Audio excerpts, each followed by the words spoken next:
cadê o caça-fantasma pra ir lá pra Baixada, Cedral é Baixada, né? Pra lá, Baixada e tal. Pra quem tava aí nesse navio, rapaz? Quem será? Será o Ulisses Guimarães? Será o Teori Zavascki que estava no navio? Meu Deus do céu.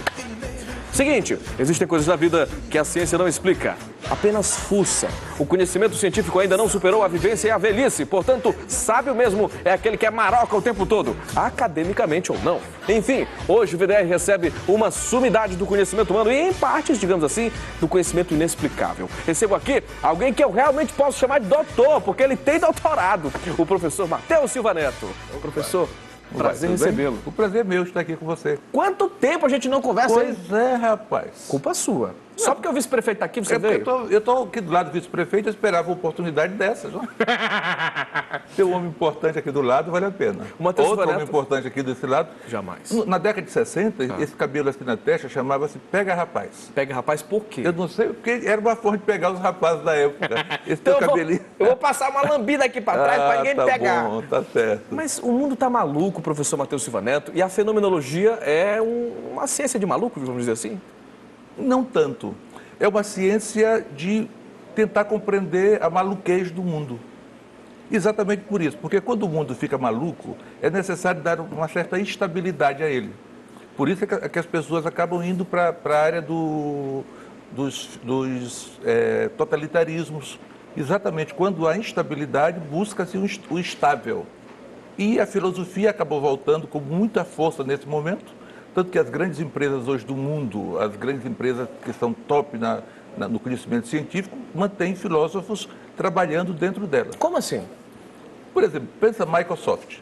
Ela tem quadros de psicólogos, filósofos pensando para que lado o mundo vai, quais as possibilidades do mundo, o que fazer para que a empresa possa se ajustar a esse momento. Então quer dizer que a galera de humanas é importante numa, digamos assim, uma empresa que é dominada por engenheiros, por programadores? A galera de humanas é cada vez mais importante. Por quê? Exatamente porque nós saímos do momento em que a solidez das engenharias respondia a tudo.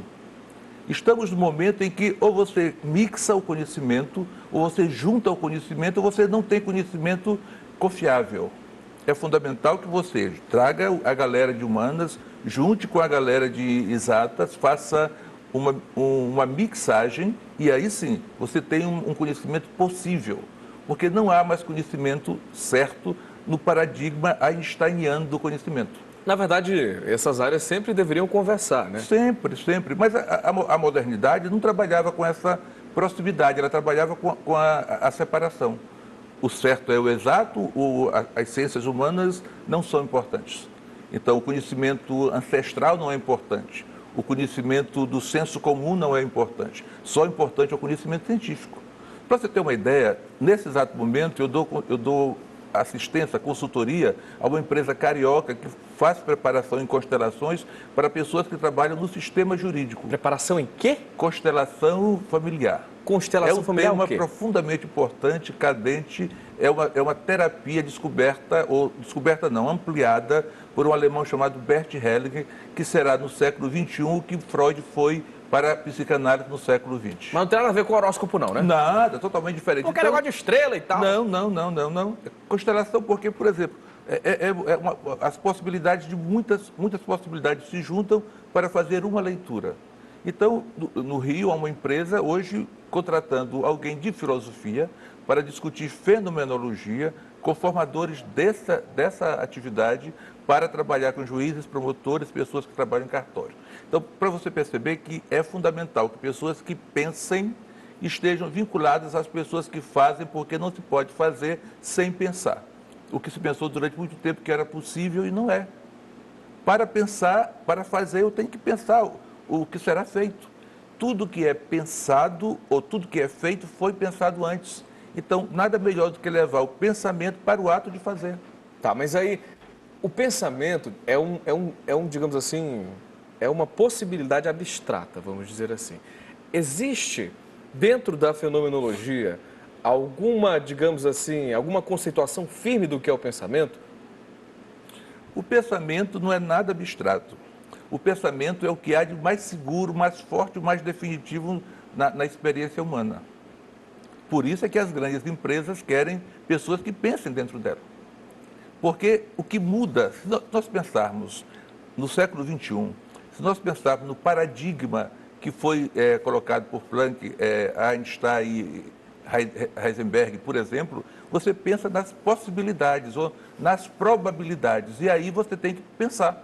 E Eduardo Cunha, Renan Calheiros, essa galera pensa bem, não pensa? Esse pessoal faz parte de uma realidade brasileira, antiga, moderna, que tem muito a ver com o pensamento do povo brasileiro. Que é pensamento. Que é um pensamento de péssima qualidade, porque aprendeu-se no Brasil, por alguma coisa vinculada à forma como fomos criados ou inventados, que é bom você tirar o dinheiro do público, porque o dinheiro do público não é de ninguém.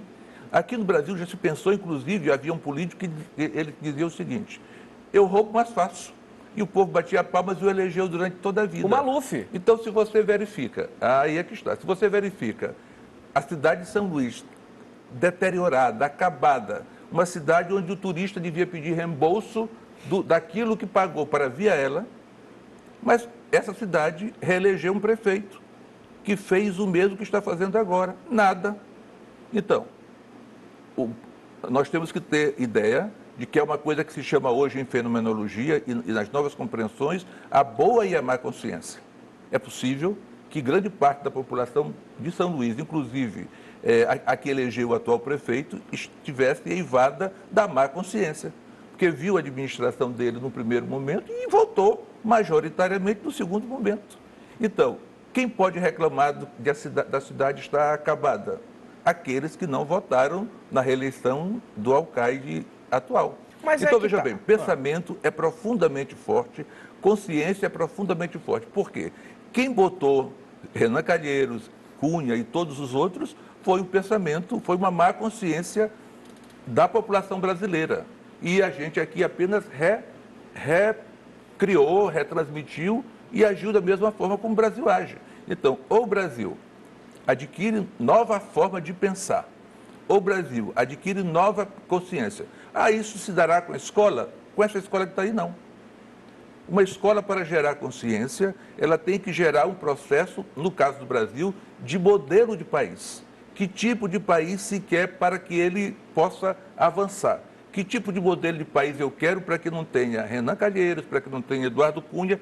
E aí aí sim, a educação pode ajudar a transformar o país, se de fato ela pensar o modelo de país. Seriamente, com toda tranquilidade, a educação que se tem, pensa alguma coisa?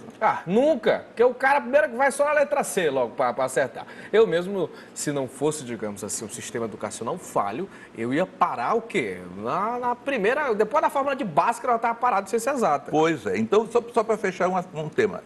Pensamento é a ferramenta, o pensamento é a ferramenta mais forte que o homem dispõe.